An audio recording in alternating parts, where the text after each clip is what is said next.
مجھ تک کیا خبریں پہنچ رہی ہیں, آپ لوگ کیا کہہ رہے ہیں. ایک دوسرے کی گردنیں اڑایا کرتے تھے اور میری وجہ سے آج تم بھائی بھائی ہو. اگر میں تمہاری جگہ ہوتا تو میں یہ کہتا کہ اے محمد صلی اللہ علیہ وسلم, آپ ہمارے پاس آئے, ہم نے آپ کی تصدیق کی جبکہ پوری دنیا آپ کو جھٹلا چکی تھی. تم جو راستہ اختیار کرو گے محمد بھی وہی راستہ اختیار کرے گا. دل میں مال ہے, اس لیے اللہ سبحانہ و تعالیٰ نے تمہارے ہاتھوں سے مال کو چھین لیا. غزوہ حنین میں بہت سارا مال ملتا ہے مسلمانوں کو, اور اس وقت ابو سفیان اور باقی جو سردار ہوتے ہیں نا, جو فتح مکہ کے بعد ایمان لے کے آتے ہیں, جو سردار ہوتے ہیں, رسول اللہ صلی اللہ علیہ وسلم ان کے دل کی تسلی کے لیے ان کو نا غنیمت کا مال زیادہ دے دیتے ہیں. مہاجرین کو زیادہ مل جاتا ہے, اور یہ جو نوجوان صحابہ ہوتے ہیں نا, انصاری صحابہ, ان کو کچھ بھی نہیں ملتا. ہوتا کیا ہے کہ یہی انصاری صحابہ جو نوجوان ہوتے ہیں نا, تو وہ کہتے ہیں کہ جو ینگسٹرز ہوتے ہیں ان میں سے, جو ابھی جو ہے انہوں نے ان کا خون جوش میں آ رہا ہوتا ہے, کہتے ہیں کہ what is this is unfair. ہماری تلواروں میں ابھی بھی خون لگا ہوا ہے اور رسول اللہ نے ہمیں کچھ بھی نہیں دیا. تو ہوتا کیا ہے کہ جو سعد بن عبادہ ہیں, رسول اللہ صلی اللہ علیہ وسلم کے پاس آتے ہیں اور کہتے ہیں یا رسول اللہ, جو میرے قبیلے والے ہیں, انصاری صحابہ ہیں, وہ ایسی باتیں کر رہے ہیں. تو رسول اللہ فرماتے ہیں کہ اے سعد, تمہارا کیا سٹانس ہے اس کے بارے میں؟ تو کہتے ہیں انا الرجل من قومی. اس کا مطلب یہ ہے کہ I am having similar feelings. کہ یا رسول اللہ, ہم نے اتنی جان ماری ہے, 10 سال خون گوایا, مال کھپایا. یہ لوگ تو وہ ہیں کہ جب مہاجرین آئے تھے, انہوں نے کہا تھا کہ جب رسول اللہ نے یہ حکم دیا کہ یہ تمہارے بھائی ہیں, ان کی سپورٹ کرو, ان کا خیال کرو, تو انہوں نے اپنا آدھا مال, اپنا سب کچھ آدھا دے دیا. یعنی یہاں تک کہ انہوں نے پریزنٹ کیا, ہمیں واقعات ملتے ہیں, ایک صحابی کہتے ہیں کہ میرے پاس 2 گھر ہیں, ایک گھر آپ لے لو, میرے پاس 2 بیویاں ہیں, ایک بیوی آپ لے لو, اور جو اپنا ہاف دینا چاہتے تھے وہ بہتر تھا. ایسا نہیں کیا کہ اگر گھر میں ٹھہرایا تو بیسمنٹ میں ٹھہرایا, نہیں, ایسی بات نہیں تھی. تو یا رسول اللہ, یہ کیا ہے؟ تو رسول اللہ کہتے ہیں کہ حالانکہ غزوہ حنین بڑی ٹف بیٹل تھی, رسول اللہ تھکے ہوئے تھے. کہتے ہیں کہ تمام انصاری صحابہ کو جمع کرو, اور یہ ایکسکلوزیولی انصاری صحابہ ہوں گے بس, nobody else. میں آتا ہوں. رسول اللہ صلی اللہ علیہ وسلم آتے ہیں اور صحابہ کرام نا بڑے اکٹھے ہو کے بیٹھے ہوتے ہیں, شولڈر ٹو شولڈر, اور بڑا جو ہے نا ٹائٹ ہو کے بیٹھے ہوتے ہیں. And every one is confused, اب کیا ہوگا, کہ رسول اللہ شاید ناراض ہو گئے ہیں کہ ٹھیک ہے آپ لوگ چلے جائیں مدینہ, بس میں آپ سے بات نہیں کرتا.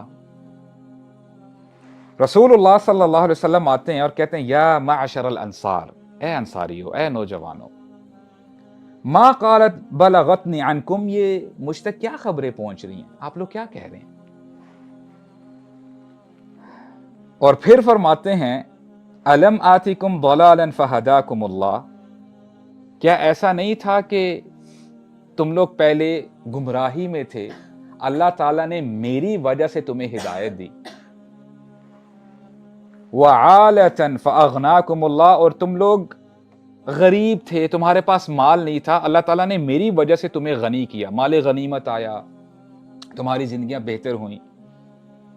وأعداءً فألف اللہ بین قلوبکم, اور تم لوگ آپس میں دشمن تھے, ایک دوسرے کی گردنیں اڑایا کرتے تھے, اور میری وجہ سے آج تم بھائی بھائی ہو. اور تمام صحابہ نے کہا جو وہاں بیٹھے تھے, قالوا بلا, اے اللہ کے رسول, بالکل ٹھیک فرما رہے ہیں. امنوا وافضل, کہتے ہیں اللہ اور اس کے رسول کا ہمارے اوپر بڑا احسان ہے, ہم لوگ آپ کے احسان میں دبے ہوئے ہیں. ثم قال, پھر رسول اللہ پتہ ہے کیا کہتے ہیں, کہتے ہیں الا تجیبوننی یا معشر الانصار, کیا تم مجھے واپس جواب نہیں دو گے، یعنی اپنا کیس پریزنٹ نہیں کرو گے، تم اپنی بات بھی تو آگے رکھو. تو کہتے ہیں یا رسول اللہ ہم آپ سے کیا بات کریں، وی ہیو نتھنگ ٹو سے.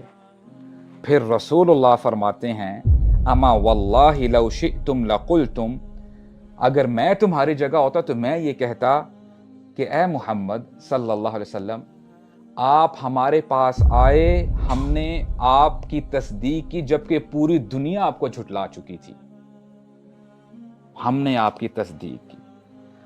آتینا مکذبا فصدقناک ومخذولا فنصرناک، اور آپ اکیلے تھے، اللہ تعالیٰ نے آپ کی ہیلپ کی ہمارے تھرو. وی ہیلپ یو یا رسول اللہ، ہم نے آپ کی ہیلپ کی. وعائلا فآسیناک، اور آپ کے پاس مال نہیں تھا، آپ یہاں پہ آئے سب کچھ ٹھیک ہو گیا، سب کچھ ٹھیک چلنے لگ گیا. تو رسول اللہ صلی اللہ علیہ وسلم یہ خود بتا رہے ہیں، یعنی پہلے اپنا سوال پریزنٹ کیا اور پھر ان کے تھرو بھی جو ہے سوال کیا کہ اگر میں تمہاری جگہ ہوتا تو میں بھی یہ سوال کرتا کہ اے محمد صلی اللہ علیہ وسلم آپ کو تو کوئی جانتا ہی نہیں تھا، آپ کو تو کوئی قبول کرنے کے لیے تیار نہیں تھا، اور ہم نے آپ کو سپورٹ کی. تو پھر رسول اللہ صلی اللہ علیہ وسلم فرماتے ہیں اے نوجوانوں، اے انصاریوں، کیا تم پسند نہیں کرتے، الا ترضون یا معشر الانسان کہ ان یذهب الناس بشاة والبعیر، کہ لوگ اونٹ بکریاں لے کے تو چلے جائیں، وترجعوا برسول اللہ الی رحالکم، اور اللہ کے رسول تمہارے ساتھ چلے جائیں. کہتے ہیں اس ذات کی قسم جس کے ہاتھ میں محمد کی جان ہے، اے نوجوانوں تم جو راستہ اختیار کرو گے محمد بھی وہی راستہ اختیار کرے گا. اور جب رسول اللہ نے یہ کہا تو تمام انصاری صحابہ رونے لگ جاتے ہیں، یہاں تک کہ ان کی داڑیاں تر ہو جاتی ہیں، بھیگ جاتی ہیں. اور پھر پتہ کیا کہتے ہیں؟ کہتے ہیں رضینا یا رسول اللہ ردینا، کہ اے اللہ کے رسول ہم راضی ہو گئے، ہمیں کچھ نہیں چاہیے، ہمیں محمد چاہیے اور ہمیں محمد کا رب چاہیے صلی اللہ علیہ وسلم. اب کتنی زبردست بات ہے کہ دیکھیں 10 سال سب کچھ دینے کے بعد اگر ایک شخص کو پتہ چل جائے کہ رسول اللہ صلی اللہ علیہ وسلم جن کے ہاتھوں میں جنت کی چابیاں ہیں وہ میرے ساتھ ہیں، اس سے بڑھ کر کوئی خوش نصیبی نہیں. اور ہو سکتا ہے شاید آپ کو یہ فیلر آ رہا ہو کہ یہ کیسا سودا ہے، اتنی جان کھپائی اور اتنا مال لٹایا. واللہ العظیم اللہ سبحانہ و تعالیٰ نے ان کو دنیا بھی عطا کی اور آخرت بھی عطا کی. تھوڑے ہی عرصے میں دنیا ان کے قدموں میں لا کے رکھ دی. عمر بن خطاب کے زمانے میں اسلام کہاں تک پھیل گیا، آدھی دنیا میں اسلام پھیل چکا تھا. اگر آپ رائٹ کی بات کریں، چائنا، داغستان جہاں پہ یہ حبیب وغیرہ سارے رہتے ہیں، یہاں تک اسلام پہنچ چکا تھا. چائنا، داغستان، افغانستان، انڈیا، پاکستان، اور اگر آپ لیفٹ پہ جائیں سائپرس، آلموسٹ انگلینڈ، وہاں تک یعنی یورپ تک پہنچ چکا تھا.